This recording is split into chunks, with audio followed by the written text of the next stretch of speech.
Amen. Bwana Yesu Kristo asifiwe na karibu sana katika session yetu ya siku leo.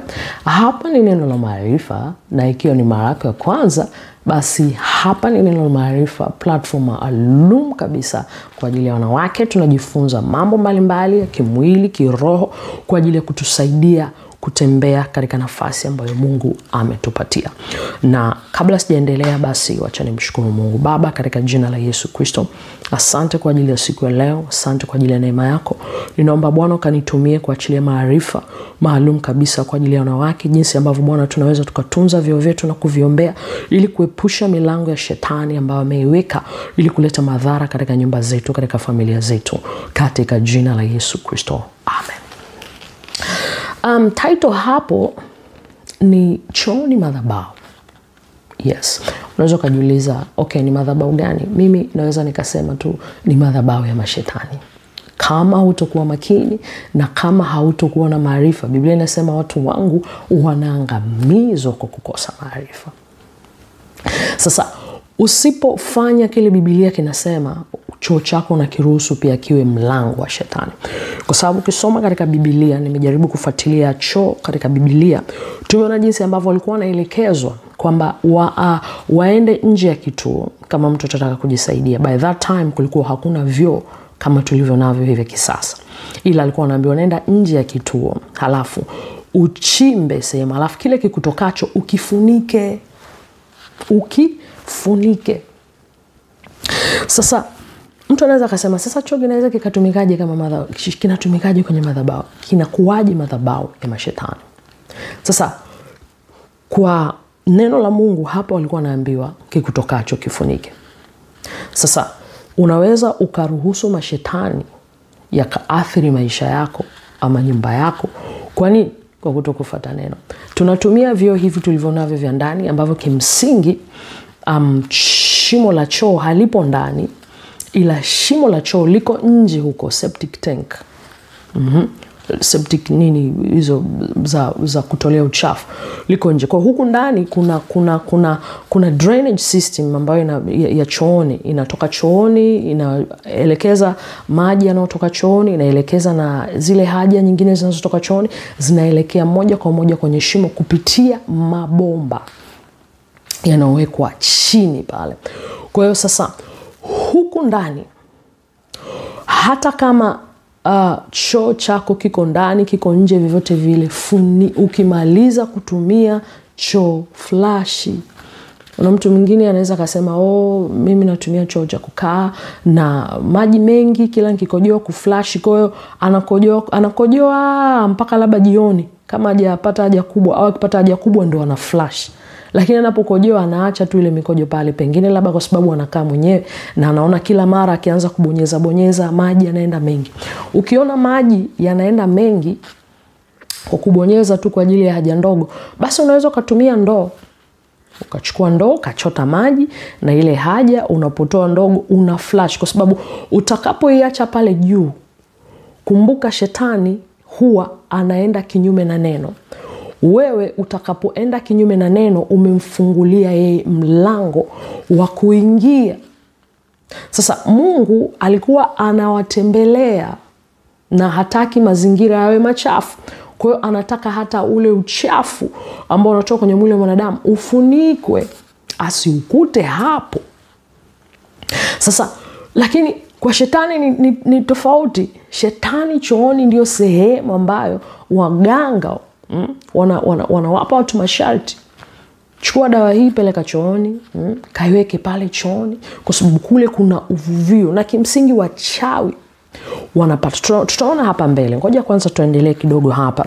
Tutaona hapa mbele. Kusoma katika Kumbukumbu la Torati 23:12 kuanzia 12 pale. Tena anasema, tena uwe na mahali nje ya kituo kwa kutokea nje, nawe uwe na jembe dogo katika silaha zako. Napo uotamapo nje, uchimbe kwa lile jembe na kugeuka na kukifunika kile kitokacho. Neno la Mungu linataka ukifunike kisionekane. Lakini leo hii kuna watu wameingia kwenye changamoto za kiroho kwa sababu alienda choo fulani akatumia bila kuflash, akaacha uchafu ule pale, na shetani akapata mashtaka hapo na mlango hapo moja kwa moja wa kuingia.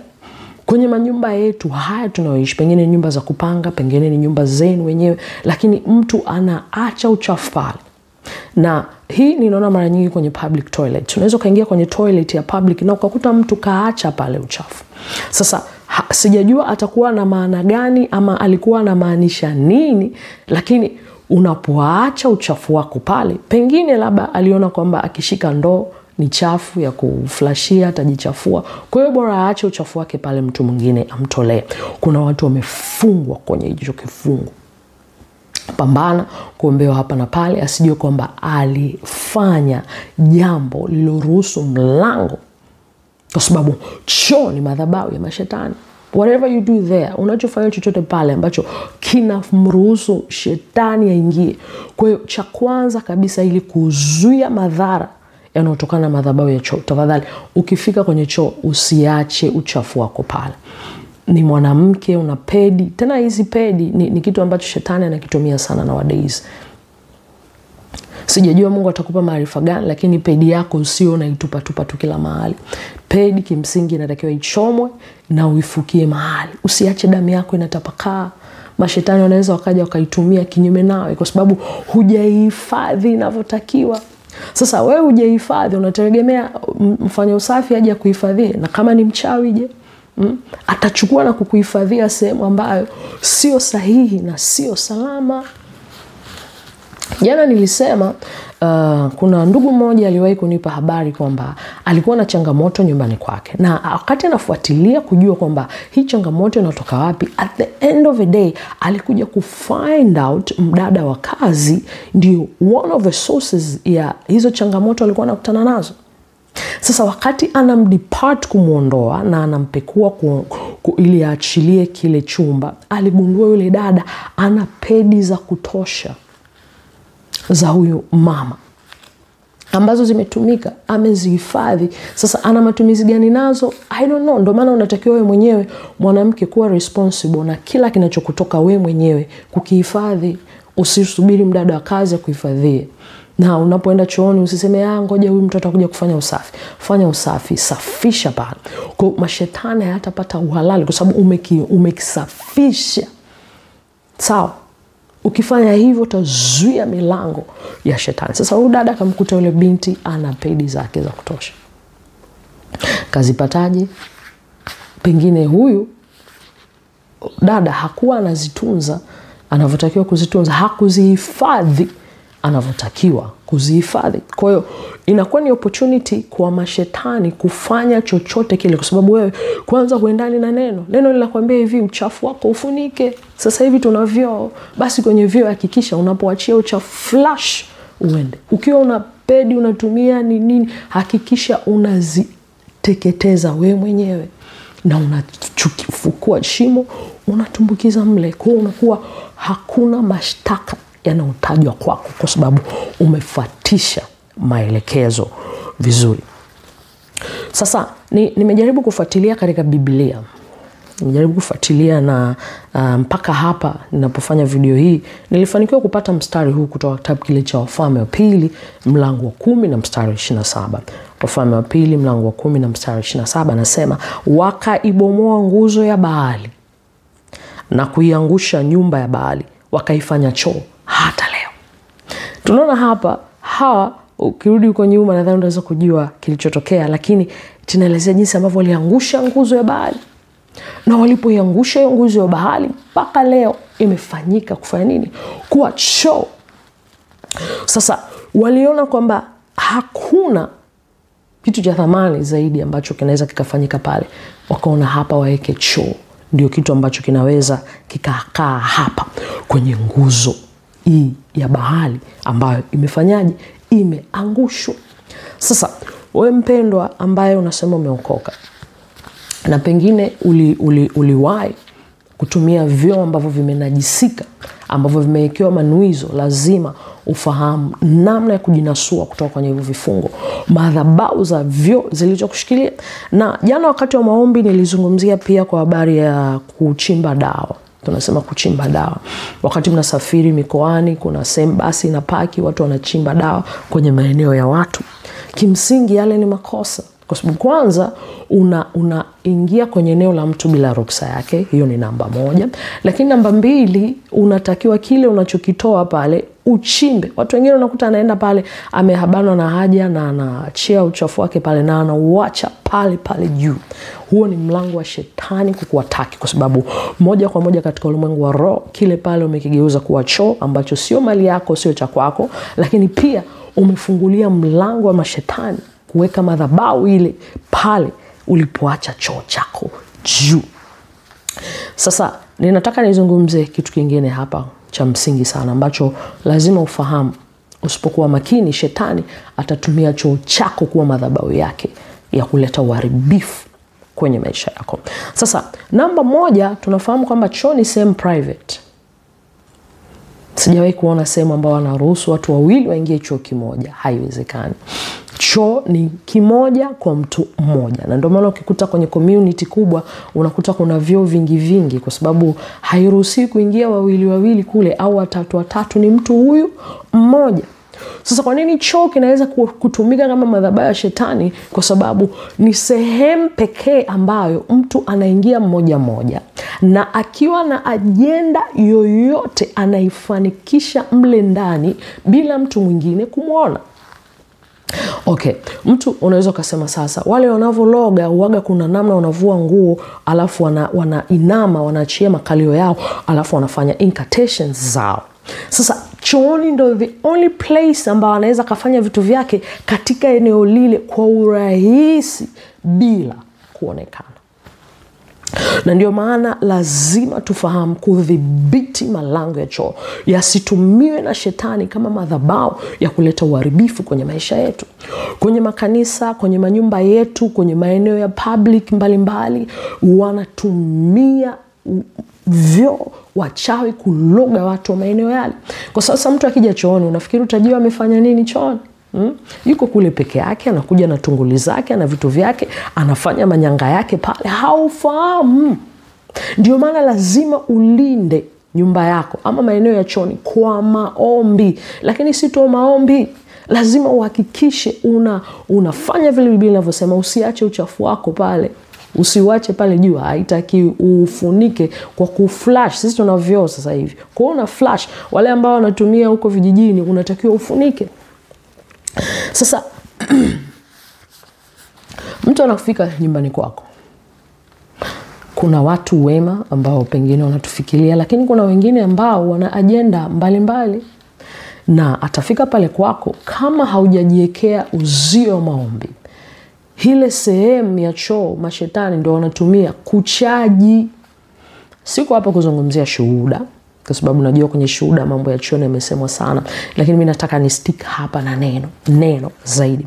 Kule ndio sehemu ambako wanapata charging. Kama haujaufunga wa mlango wa madhabahu ya kishetani kwenye choo chako, mashetani wanaweza kukitumia kama hautoomba. Kwa sababu ndio sehemu ambayo wanapata charge. Na hata kwenye makanisa, nitoe wito rai wewe mama ambaye unasali kanisani, katika sehemu muhimu ambayo unatakiwa kuhakikisha unaiombea ni chooni, vioni kule. Vioni kuna vitu vingi sana ambavyo vinafanyika vya kuleta uharibifu kwa watu. Kwa hiyo wewe mama ambaye Mungu amekupa neema ya kufuatilia program hizi, tafadhali kanisani unapoenda, ni ofisini unakoenda, kuwa ni wakala mzuri wa Mungu kuhakikisha unaomba kwa ajili ya hayo maeneo. Ombea ajenda za shetani zisifanikiwe kwenye hivyo vyoo. Wakati fulani ilikuwa sehemu fulani na tulikuwa tunafahamu bibi fulani alikuwa akijihusisha na mambo ya ushirikina. Na yule bibi alikuwa kila akifika, the first step lazima aingie chooni kwanza. Tulikuwa tunajiuliza anaenda kufanya nini chooni? Lazima akifika aingie, na baada ya ibada mwishoni aingie tena chooni. Sasa kwa sababu ni sehemu ambayo ni private, huwezi kumwingilia mtu kumwambia wewe mbona ukifika unaingia, hujui anafanya nini pale choo. Kwa hiyo kama mwanamke ambaye umeitwa katika ufalme, lazima ujue jinsi ya kuombea vyoo. Hata vyoo vya mashuleni watoto wetu wanakoenda, inawezekana wewe hujui haujawahi kufika kwenye hiyo shule, lakini you can pray. Unaweza ukaomba na ukawafundisha hata watoto jinsi ya kuomba. They can pray. Mungu akafanya ulinzi kwa ajili yao, kwa sababu kuna watu wengi ambao wamepata madhara kupitia vyoo kwa sababu ya madhabahu zilizopo kwenye vyoo. Kuna watu ambao wakiingia chooni ndio wanapata mawazo ya uzinzi, wanapata mawazo ya kujichua chooni. Kwa nini? Kwa sababu kuna madhabahu iko pale inamsukuma. Ndio maana mimi wakati fulani wakati nikiwa nina tafsiri shuhuda, nilikuwa nikikutana na ushuhuda wa mtu anasema Mungu amesema nami chooni, huwa ninapata wasiwasi kwa sababu Mungu anazungumza na mtu chooni, bafuni. Kweli hicho ni kitu ambacho binafsi kimekuwa kikinipa mashaka mara nyingi. Nikiwa napitia shuhuda na mtu akasema tu mimi Bwana akasema na mimi chooni, ninaeka question mark, kiulizo, kwa sababu chooni ukiangalia wana wa Israeli mpaka Mungu alisema hataki kuona uchafu wao. Leo hii Mungu anakuja kusema na wewe chooni. Sijajua, lakini binafsi yoyote anayekuja kuniambia Mungu akasema na mimi chooni, kiukweli kuna miungu wengi, lakini Mungu wa mbinguni ni Mungu wa usafi na utaratibu, Mungu wa usafi. Tunaona hata wakati anazungumza na Musa akamwambia sitaki kuona utupu wako, akamwelekeza jinsi ya kufanya nini, ya kujikava utupu wake kwenye nini, kwenye madhabahu. Leo hii mtu anakuambia mimi niko chooni, nilikuwa bafuni, si niko chooni, Mungu akasema na mimi, hapo napata question mark. Kwa sababu kwanza unakuwa uko uchi chooni, bafuni, chooni, sema ambao obviously lazima uwe uchi. Naomba nisiongee sana kuhusu hilo, lakini nataka hiyo imekuja nikiwa nafuatilia, kila nikifuatilia ushuhuda, maana nilikuwa nikipitia zile shuhuda, nikikuta mtu tu anasema mimi napata red flag ndani, kwamba Mungu wetu ni Mungu wa utaratibu, ni Mungu wa usafi, ni Mungu ambaye hafanyi kulingana tu na matakwa yetu. Kwa sababu ukiangalia nilipitia documentary moja na nikaona kijana ambaye alijinyonga chooni, na sio kesi moja, kuna kesi nyingi za watu kujinyonga chooni. Ina maana kuna mapepo, kuna nguvu fulani inaovuta watu kujiua chooni. Kuna kesi nyingine za watu wanaanguka vyooni, wanapata stroke, wanaanguka vyooni, wanapata ulemavu, wengine wanafariki moja kwa moja kwenye vyoo. Kwa nini? Kuna nguvu fulani ya uvutano katika ulimwengu wa roho ambao ipo vyooni, na mapepo wanatumia sana vyoo. Hata ukienda kwa waganga, kwa wale ambao mlienda kwa waganga, kuna wengine wanapewa masharti kabisa, wanaambiwa dawa hii kaiweke chooni. Wale ambao pengine umekuwa katika nyumba za kupanga, na mara nyingi sana kule unakuta kuna watu wa imani tofauti na mnatumia watu tofauti vyoo vile, na mwingine anaambiwa dawa hii kainyuizizie chooni, maana kuna miungu iko kule, iko tayari kupokea madhabahu, kupokea sadaka vyooni. Kwa hiyo bila kukaa vizuri na kudhibiti malango ya choo, kuna madhara mengi sana ambayo watu wanayapata. Premature death. Unakuta mtu akiwa chooni, we tafakari tu. Mara nyingi sana kama haujaweka ulinzi mzuri katika choo unachokitumia, mara nyingi unakutana mawazo mabaya. Unakutana mawazo ambayo yanakutoka kwenye line ya Mungu. Kwa nini? Kwa sababu pale kuna connection, kuna madhabahu ipo, usipoivunja itaendelea kuwepo. Watu wa Mungu lazima tuamke na kujua lazima tusimame katika nafasi zetu. Tuombe. We mama, hapo kanisani kwako, eka ratiba, hakikisha kila Jumamosi au siku yoyote ambao unapata nafasi, unapokwenda kufanya usafi chooni, omba kwa ajili ya kile choo. Kiombee ulinzi wa Mungu, omba utakaso, omba wote watakaokuja kufanya madhabahu pale wasifanikiwe, watakuja kufanya chochote pale, kata connection kupitia maombi. Utakuwa umeokoa sana kazi ya Mungu. Utakuwa umeokoa sana watumishi wa Mungu ambao walipangwa kuatakiwa wakiingia vyoni. Na kuna kesi moja ambao niliwahi kuipata. Unakuta mtu hata afanye usafi vipi, hata iweje, akitumia choo fulani lazima atoke pale na miwasho, PID, UTI. Kwa nini? Kuna madhabahu iko pale kwa ajili ya kutransfer magonjwa, kwa ajili ya kuleta magonjwa kwenye maisha ya watu. Kuna watu tunaishi nyumba za watu ambao wana imani tofauti na sisi. Wale wenye imani tofauti na sisi, choo wanakichukulia tofauti. Tena wanasema kuna majini ambayo yapo mle ambao kwa ajili ya kulinda choo. Sasa kama utakuwa umeokoka na hautilii maanani kuombea vyoo, kuna athari kubwa sana zitakuwa zinatokea kwenye maisha ya watu. Mungu ametuweka kuwa walinzi, na tunaposimama kwenye ulinzi tusimame vyema kuomba ili mtu yoyote atakayekuja kwenye nyumba yako, akiingia kwenye choo chako, asipate connection ya mashetani mahali pale, asiweze kufanya chochote. Maombi yako yanaweza yakazuia, lakini tu si maombi, lakini na usafi wa kile choo. Usiende kukojea usiku kaacha mikojo yako pale, mwaga maji. Hata kama ni kwako mwenyewe unapatumia na unaona kwamba maji ukitumia sijui maji yanaenda mengi, wewe eka tu kwenye ndoo, mwaga hata kwenye kikombe, mwaga pale yaende. Kwa sababu ukiacha ile mikojo pale, tayari umeenda kinyume na neno. Uliambiwa ufunike, wewe hujafunika. Sisi sasa hivi kwenye vyoo vya kisasa ni kuflashi ndo kufunika. Unapoacha pale unawapa room shetani kuja na kukutesa. Mimi nikwambie ukweli, kuna watu wengine ni hili swala tu la choo limewashikilia. Waliwahi kwenda vyoni wakaacha uchafu wao, shetani akapata mashtaka pale pale, wakafungwa kwenye gereza. Katika ulimwengu wa roho kuna magereza, kuna mashtaka. Tunaambiwa kwamba shetani ndio mshtaki wetu, anatushtaki kila siku. Unapofanya chochote kinyume na neno la Mungu, shetani hakuachii vivi, analeta mashtaka. Na yale mashtaka yanapokuja mbele za Mungu, kama ni mashtaka ambayo ni ya kweli, shetani anapata uhalali. Kuna watu wamefungwa kwa sababu ya kuacha uchafu wao nje, watu wengine wakaja kuwatolea. Kuna watu wanapata mashtaka. Kwa nini? Kwa sababu alienda kwenye eneo la mtu, alibanwa, akaenda pale, akaacha uchafu wake pale. Mashitaka yamesimama. Mpaka leo anapambana. Umeomba kila maombi, lakini shtaka hili lipo pale, limejificha somewhere.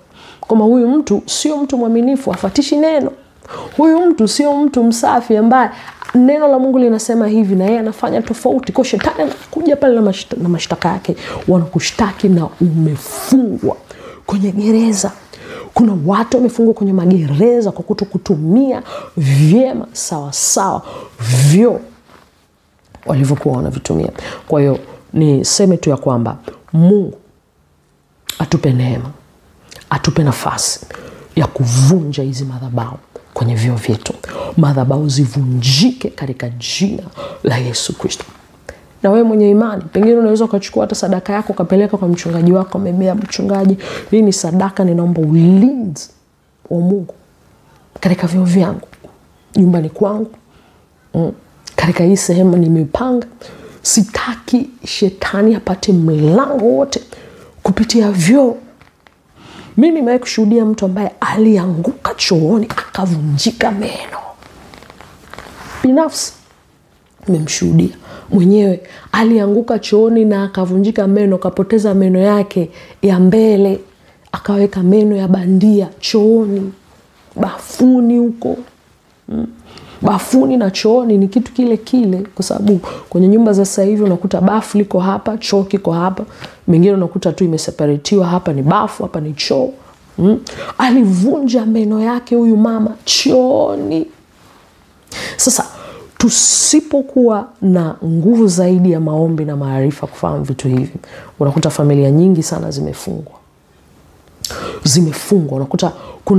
Unakuta kuna wazazi wanaweka poti za kukojolea watoto. Sasa kwa sababu hakuna management nzuri, yale mapoti ya kukojolea pale ndani yanakaa, unakuta yametegeshwa pengine ni sebuleni, ni wapi, yametegeshwa mle. Hata watoto wenyewe wanaweza wakarudi hata kunywa ule uchafu.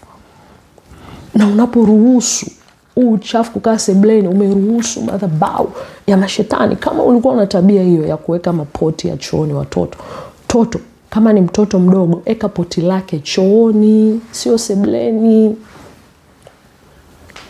Mungu atusaidie sana tuweze kufahamu hili kwa undani. Na kama kuna makosa yote ambayo wamekufanya kulingana na hichi ambacho nimesema, tuna nafasi ya kwenda mbele za Mungu tukavunja hizo madhabahu ambazo zimekuwa attached na sisi kwa kutumia vibaya vyoo, kwa kutokuwa wasafi, kwa kutokuomba. Biblia inasema mambo mabaya yanatokea kwa nini? Kwa kutokuomba.